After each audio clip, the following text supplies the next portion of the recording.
Hi guys, welcome back to my channel. My name's Nakya, and in today's video we're going to be talking about something a little bit different than what I usually discuss on my channel. About a month ago I received a comment asking me to talk about the emotional side to being a data analyst, so I just wanted to touch on that topic today.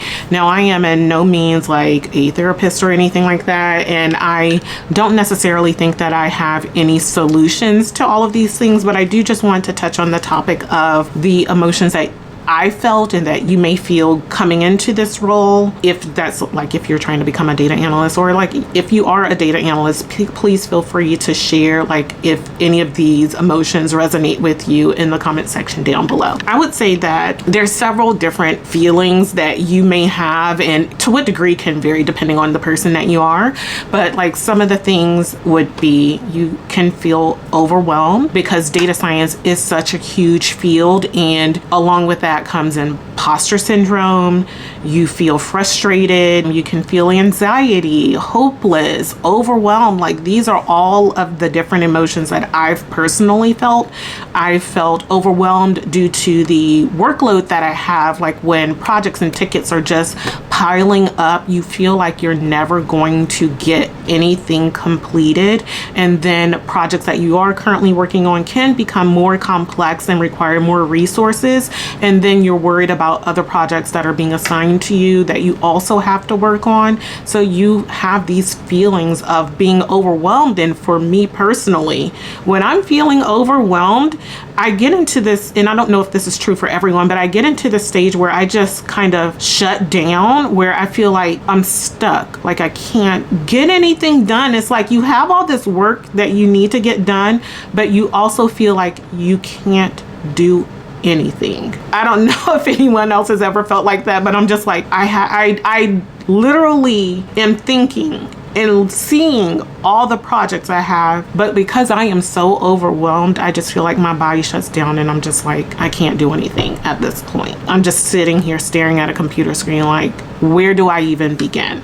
And those moments, what I found work best for me is to kind of just take a moment. And in data science, data analytics, your best asset is your mind. You have to think things through in a logical sense. So take a moment, take a walk if you need to. Don't bang your head on the desk. You will feel like that at times, that you need to bang your head on the desk. And that's what my first manager, when I first got into data analytics, told me, that you're going to have moments where you just want to bang your head on the desk because you're frustrated, you're overwhelmed. Take a minute, walk away, go outside, do something, not think about the work, and then come back to it. And what works for me is breaking it down in small parts. I use a planner that helps me writing a list of everything I need to get done, or even if you use like a project tracker, that helps me to put it in small pieces that I can work. I find I work really well with to-do lists, things that I can just check off one by one by one.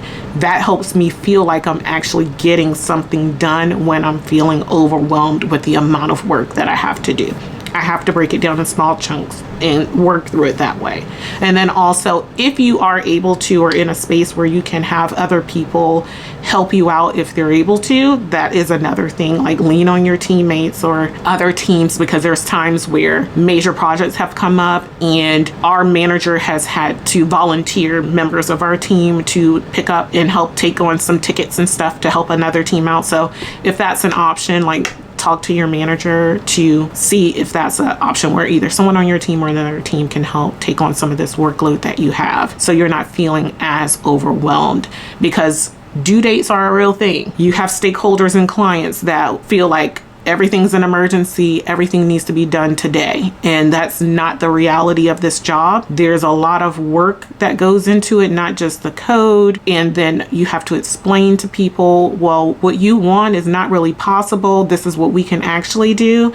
A lot of emotions coming to you from clients and stakeholders, and that you're having to kind of work through and not let the emotions affect you or your work, because you don't want your emotions to bias the work that you do. Okay, you have to leave the emotions out of the work that you're completing. In my opinion, you have to kind of take that out of it so it doesn't affect the project and set it aside. Like, regardless of what this client is saying, this is what the data is saying, this is what we have to do. You know, this is what I can do or can't do with the data. So feeling overwhelmed. Also, that can lead to feeling anxiety where you're so overwhelmed. Like I said, I shut down and I'm just stuck, and I don't have the perfect, or I don't have a solution for that other than try to take it one small piece at a time is what works for me, and then just work as fast as you can. You may not be able to get everything solved, and that's okay. I'm a type A type of person,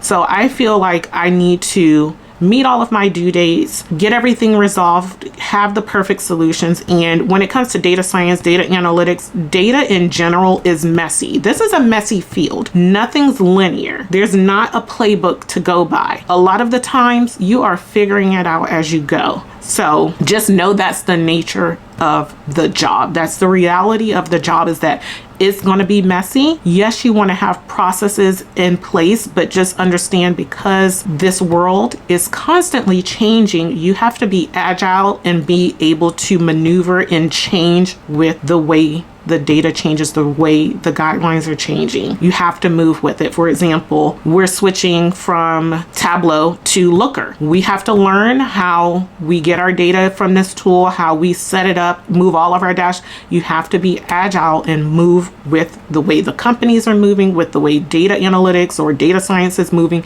It's a quick moving environment, so you have to be able to move with it. You can't be stuck. Like, I'm not moving from Tableau. Well, they're about to shut this server down, so what are you going to do? You got to move. That's the other thing, like dealing with the feeling of overwhelm, dealing with constant change. Like, if you're not good with change, this is not the role for you, okay? This is not the job for you if you're not good with change. Change is always happening, and it's always going to happen in data science. That's just the nature of science in general. Things are constantly changing, new discoveries are being made, new ways of working. You have to be able, again, have to be agile, you have to adapt. That's just how this field is. Other thing, imposter syndrome.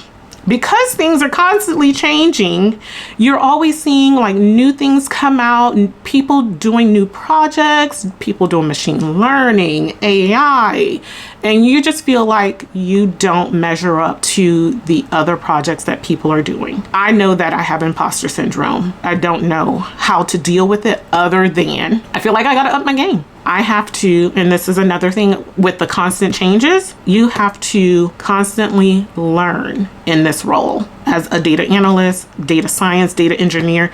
You're constantly learning. It's not a one-time, I learned this, that's it. No, you are constantly learning new things, and you have to be open to learning new things as well, because that can help with your imposter syndrome, where you're feeling like, well, this person knows this and I don't. Well, you have to take time out and learn these new things that this other person has learned, so that you're not feeling left behind, that you're not feeling up to par. All of those things can lead to feeling of overwhelm, feelings of anxiety, and imposter syndrome ultimately.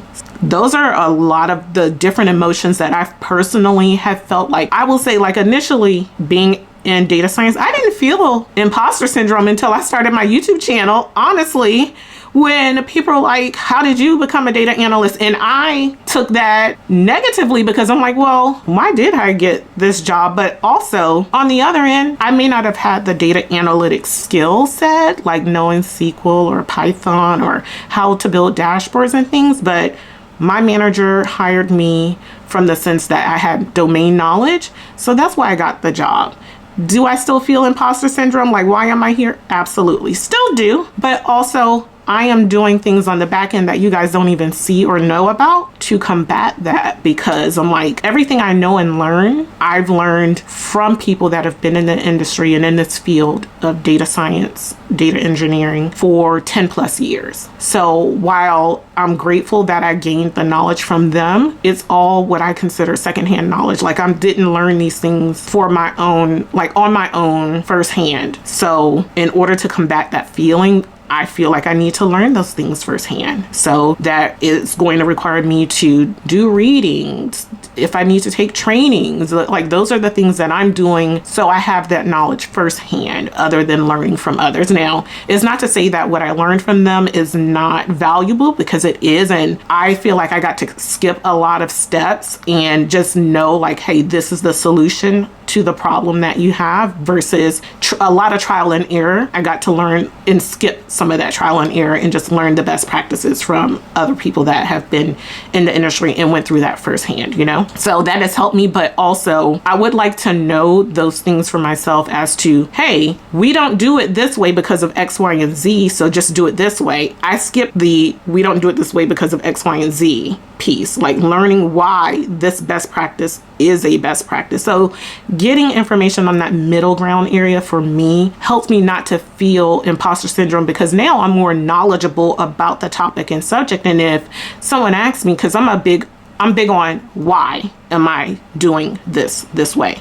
Yes, you may say this is the best way to do it, but why is this the best way to do it? So learning the underlying why to things is very helpful for my understanding, and then also being able to pass that knowledge on to others. So I think it's important as a data analyst to recognize that these are all emotions that you will either have or have had with the job that you need to work on overcoming, and dealing with it can be personal. Talk to other people about it that works in the field is a great thing. I've found that when I'm frustrated with code or overwhelmed with requests, it's best that I'm talking to other people that are doing this job or are in this field to get feedback from them, to express or vent my concerns and issues with, and work through it that way. I feel like having someone you trust that you can talk to has been like one of the best things for me.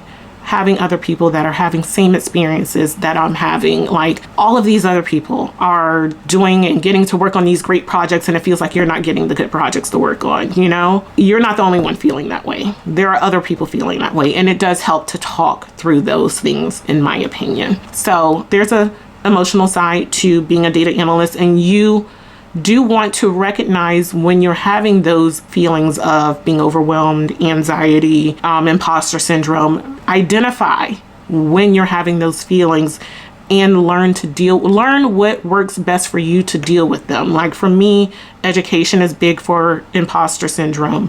When I'm overwhelmed, taking a step back, breaking these projects down into smaller pieces and working through it that way, notifying my manager that, hey, this is a lot of work. Am I able to get some help from someone on this? Find out what works best for you, but just also realize you have to kind of, it may not sound the best, like you have to kind of set the emotion to the side or deal with the emotion on the side and not let it affect your work or how you're treating your coworkers and other people. I can be frustrated all day with, hey, the database is saying this, the client doesn't understand. I have to find a middle ground to make sure they understand why this is the way this is, and take my personal feelings out of it and do the work. I hope this resonated with you guys, and that you got an understanding of like some of the emotional side to being a data analyst or being in the data science field in general. If you felt like this, or this is probably similar to other jobs, leave a comment below, and I'll see you guys in my next video. Bye.